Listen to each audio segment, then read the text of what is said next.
বন্ধুরা, তোমরা কেমন আছো? ভালো আছো তো? আমি ভালো আছি।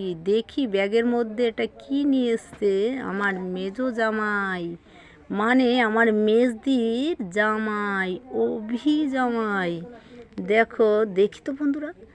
ও বাবা, এ তো ইলিশ মাছ, দারুণ মাছ। এই মাছ দিয়ে হবে ভাপা, টিফিন কারিতে করে ভাপা। মানে এই মাছটা ভালো করে কেটে ধুয়ে টিফিন কারির মধ্যে দেবে, দিয়ে মশলা আদা জিরে বাটা দিয়ে টিফিন কারির মুখটা আটকে দিতে হবে, দিয়ে গরম জল করে ওটাকে দিতে হবে।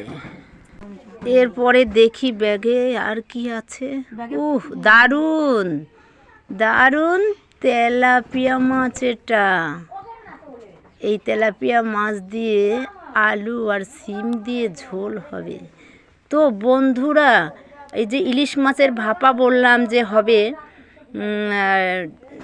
ভাপাটা কড়ার মধ্যে দেবে, দিয়ে গরম জল হবে, তাই ভাপাটা ওখানে টিফিন কারিটা বসিয়ে দেবে। তো কেমন লাগে খেতে বন্ধুরা, কমেন্ট লিখে পাঠিয়ে দিও বন্ধুরা।